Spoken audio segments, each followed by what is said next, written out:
அனைவருக்கும் வணக்கம். நான் ராம்குமார், இந்திய சுயராஜ்ய கட்சி தலைவர் பேசுகிறேன். தமிழக வெற்றி கழகத்தின் மேலே இன்னைக்கு ஏகப்பட்ட புகார், குற்றச்சாட்டு, மெயினாக எம்எல்ஏக்களை ஸ்வைப் பண்ணுறது இப்படிங்கிற நிறைய விஷயத்தை சொல்லிட்டு வராங்க. அதில் மிக முக்கியமாக இன்னைக்கு விவசாயிகள் போராட்டம் மிக மோசமான அளவில் தமிழகம் எங்கும் நடந்துட்டு இருக்கு. கண்டன ஆர்ப்பாட்டம், மறியல், பேரணி, முக்கியமா விவசாய சங்கங்கள் ரொம்ப தீவிரமா போராட்டத்தை முன்னெடுத்திருக்காங்க. எதற்காகனா மேகதாது அணை அப்படிங்கிற ஒரு விஷயத்தை ரொம்ப முக்கியமான தீவிரமான போராட்டத்தை முன்னெடுத்திருக்காங்க. அதாவது காவிரி நதிநீர் ஆணையம் முழுக்க முழுக்க கர்நாடகத்தை அடிப்படையாக கொண்டுதான் செயல்படுது. காவிரி நதிநீர் ஆணையம் மத்திய அரசாங்கத்தினால நியமிக்கப்பட்டதாக இருந்தாலும் கர்நாடகத்திற்கு ஆதரவாக தான் செயல்படுது. இந்த கர்நாடக ஆதரவு மையம் மேகதாது அணைக்கு முக்கியமாக பங்கு வகிக்குது. அதை எப்படியாவது ஒரு வகையில மேகதாது அணையை கட்டிடணும் அப்படின்னு பாக்குறாங்க. இன்னைக்கு மேகதாது அணை முக்கியமான ஒரு கட்டத்தை எட்டி இருக்குது. 99% வேலைகள் மேகதாது பேப்பர் ஒர்க்கு எல்லாமே, டாக்குமெண்ட் எல்லாமே முடிஞ்சிருச்சு. என்ன அடுத்தது கட்ட ஆரம்பிக்கணும், அவ்வளவுதான் விஷயம்.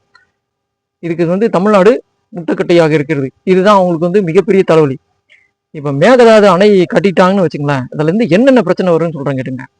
கிட்டத்தட்ட 13,000 ஏக்கர் மேகதாது அணை கட்ட போற இடத்துல அந்த சுற்றுச்சூழல், வனவிலங்குகள், மிகப்பெரிய காலங்காலமாக இருக்கக்கூடிய மரங்கள், வனங்கள் எல்லாமே அழிஞ்சு போயிடும். முதலாவது விஷயம், மேட்டூர் டேம் சுத்தமா வறண்டு போயிடும். காவிரி படுகை சுத்தமா வறண்டுரும். காவிரி அப்படிங்கிற ஒரு விஷயத்துக்கே வேலை இல்லாம போயிடும். அவங்களுடைய அடிப்படை விஷயம் என்னன்னா, கரண்ட் மேகதாது அணையை வச்சு கரண்ட் தயாரிக்கிறோம், தமிழ்நாடை எப்படியாவது ஒரு விதத்துல கட்டாயமா லாக் பண்ணும்.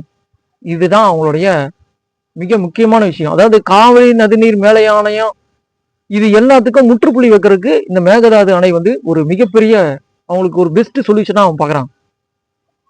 இப்படி இருக்கும்போது காவிரியோடைய நம்மளுடைய சிலுமை எல்லாமே அடிபட்டு போயிடும். ஆடிக்கு கூட அவனை தண்ணி கேட்க வேண்டிய ஒரு சூழ்நிலை வந்துடும். ஆடி மாச காலத்துல தண்ணி நம்ம வேணுங்கிற அளவுக்கு நம்ம திறந்து விட்டுக்கிறோம், அது கூட வழி இல்லாம போயிடும். அந்த ஒரு எப்படி சொல்றது, இதனால 14 மாவட்டங்கள் கட்டாயமா பாதிக்கப்படும்.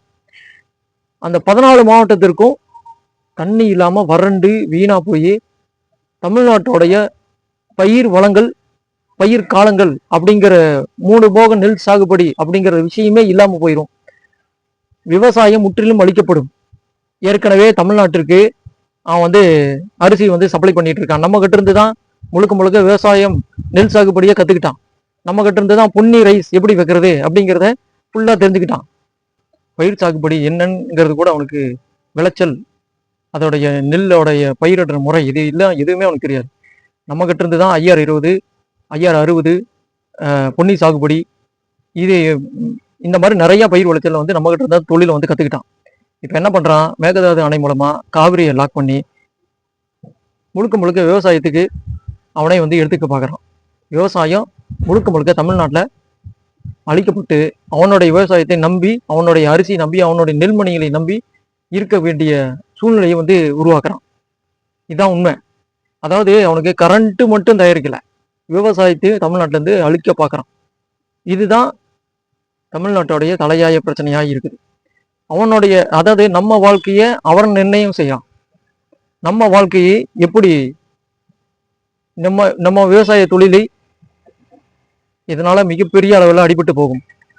நிலைமை இப்படி இருக்கும்போது விஜய் ஏகப்பட்ட படங்கள்ல நடிச்சிருக்காரு. அதுல முக்கியமா கத்தி படம்.